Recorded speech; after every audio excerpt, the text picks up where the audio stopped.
Picture this, a car, just a regular car, maybe a Toyota, maybe a Honda, the kind you pass every day without a second glance.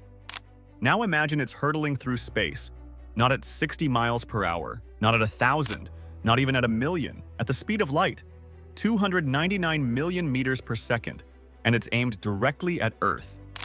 Here's the part no one talks about. You wouldn't see it coming. You wouldn't hear anything. There would be no warning, no alarm, no time to run. And by the time any instrument on Earth detected it, it would already be over. The setup. What does light speed actually mean? Before we get to the impact, and trust me, what happens next is not what you think. We need to understand what light speed actually means.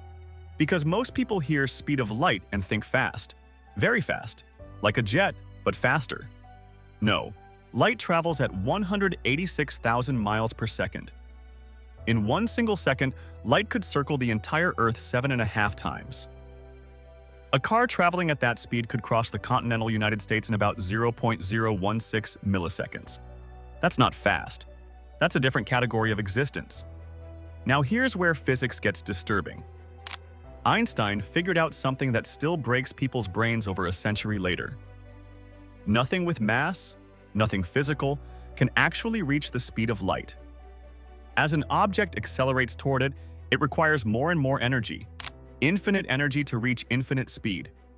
So a car going at the speed of light is technically impossible. But what if it did? What if we ignored that rule, just for a moment, and let a 1.5-ton vehicle reach that threshold? What would happen to us? Stay with me, because the answer involves something called relativistic kinetic energy. And the numbers are so large, they stopped making sense to scientists the moment they calculated them. The math that should terrify you. Let's talk about energy. Every moving object in the universe carries it. A baseball thrown across a field carries a little. A speeding car carries much more. A bullet carries enough kinetic energy to tear through steel and bone. And a massive asteroid traveling through space carries enough to erase entire civilizations.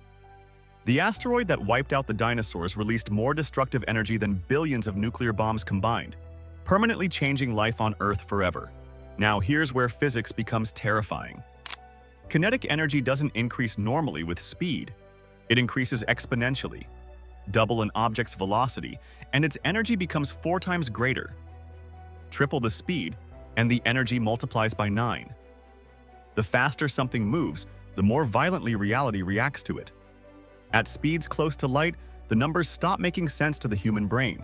A small metal object moving at 90 or 99% of light speed would strike with the force of multiple nuclear explosions. Scientists have modeled these impacts, and the results are catastrophic beyond imagination. Entire cities could disappear in seconds. But reaching the actual speed of light changes everything. According to Einstein's relativity, the energy required becomes effectively infinite. A normal car, even something as ordinary as a Toyota Camry, would theoretically contain more destructive energy than humanity has ever produced in all of history. And the nightmare doesn't end there. Because the instant that object touched anything, a dust particle, a molecule of oxygen, the atmosphere itself, all of that unimaginable energy would explode outward instantly, unleashing devastation on a scale our planet has never witnessed. The moment of impact. Here's what actually happens when that car enters Earth's atmosphere. It doesn't crash. It doesn't explode on impact like you're imagining. It detonates before it even touches the ground. The car would slam into atmospheric molecules at light speed. Those molecules don't move out of the way in time. Nothing can. The compression of air in front of the vehicle would generate temperatures hotter than the core of the sun in a fraction of a millisecond. The car would cease to be a car. It would cease to be metal, rubber, glass. It would become a plasma fireball, a superheated column of energy punching through the atmosphere like a needle through tissue paper. The explosion wouldn't look like a bomb going off. It would look like a new star briefly appearing in the sky. Anyone within line of sight would be blinded instantly. Not from the shockwave, from the light alone. The electromagnetic pulse from the impact would fry every electronic device on the planet's surface facing that direction. Every phone, every hospital machine, every power grid, and the shockwave hasn't even arrived yet. The aftermath. No one survives. The shockwave travels outward at supersonic speed, faster than any natural disaster ever recorded. Within seconds, cities within hundreds of miles are gone. Not damaged. Gone. Structures don't crumble. They're shredded at the molecular level by a wall of pressure that moves faster than the buildings can physically process it. The heat radiates outward.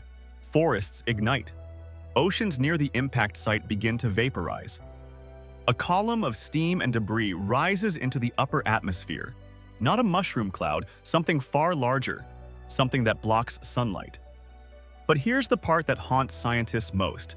It's not the initial explosion that kills everything. It's what comes after.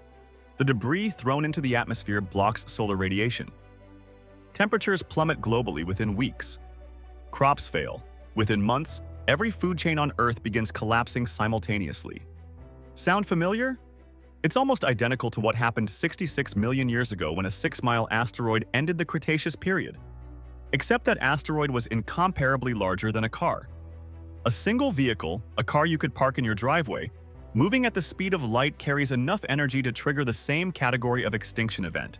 Let that sit with you. The twist. They didn't teach you. Here's the part that nobody talks about, the part that makes physicists genuinely uncomfortable. At the speed of light, time stops for the object moving. Completely. From the car's reference frame, if such a thing could exist, the journey has zero duration. It left wherever it came from and arrived simultaneously from its own perspective. No time elapsed. But from Earth's perspective, we'd see something even stranger. We wouldn't see the car coming. Light from the car's approach would arrive at the same moment the car does. There is no warning signal that outruns a light-speed object. You cannot see something coming if it travels as fast as the information about its existence. Earth would have one moment of total normalcy, birds chirping, traffic moving, people checking their phones, and then everything would end. No transition, no warning, just before and then not.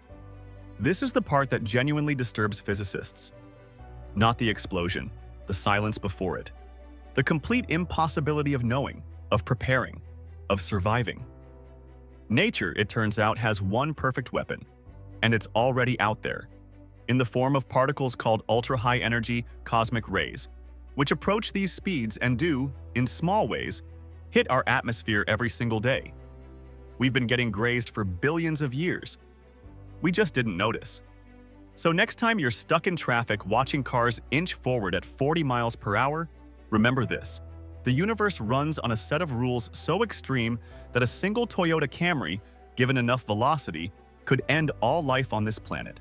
Albert Einstein didn't just describe physics. He described the terms under which everything you love continues to exist. The speed of light isn't just a number. It's the line between a normal Tuesday and the last day Earth ever had one. If videos like this blow your mind, hit subscribe and join us for more terrifying science, impossible physics, and the secrets hidden inside the universe.